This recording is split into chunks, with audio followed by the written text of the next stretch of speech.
Você já ouviu falar sobre as figueiras e suas vespas associadas? Sabia que existem mais de 700 espécies de figueiras descritas e distribuídas em todo o mundo? Sabia também que para cada espécie de figueira existe pelo menos uma espécie de vespa polinizadora?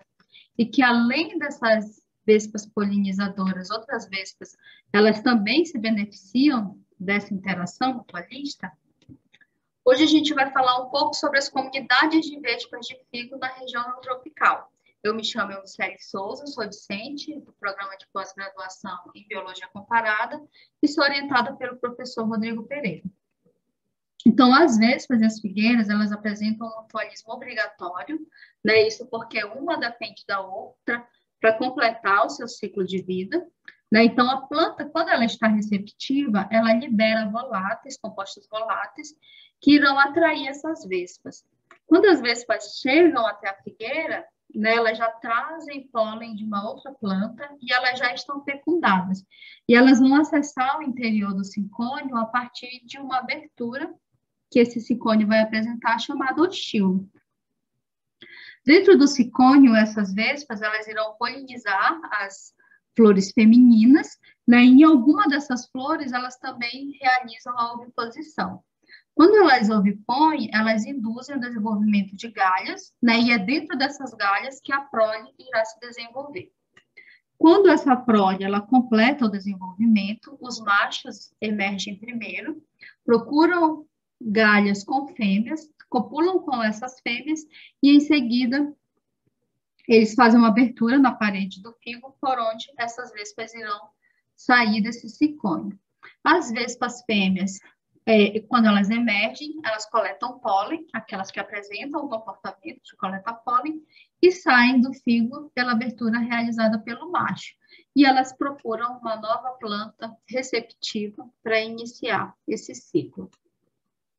Além das vespas polinizadoras, outras vespas que não realizam a polinização, elas também estão associadas com as figueiras. E essas vespas, elas são classificadas de acordo com a utilização do recurso, né? Então, elas são classificadas em guildas. E elas podem ser galhadores precoces, galhadores de ovário, cleptoparasitas, parasitoides, né? Algumas dessas vespas, elas vão apresentar uma estreita relação evolutiva com as figueiras, né? Algumas guildas, elas podem ser compostas por diferentes linhagens de vespas também. E um único gênero, as vespas desse gênero, elas podem apresentar diversificação na utilização do recurso.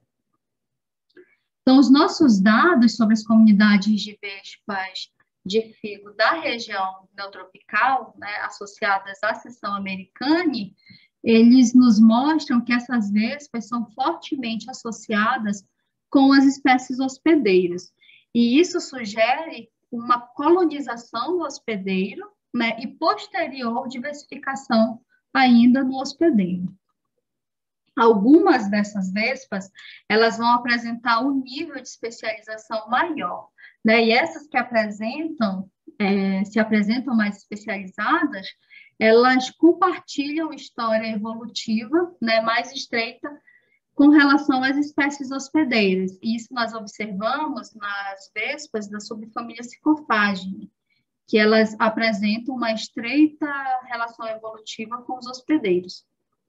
Outras vespas mais generalistas, elas vão compartilhar esses hospedeiros de acordo com a proximidade filogenética dele e também pelas semelhanças morfológicas entre que esses hospedeiros eles vão apresentar com relação aos figos, né? Como a gente observa aqui na imagem, alguns figos eles se apresentam morfologicamente bastante similares.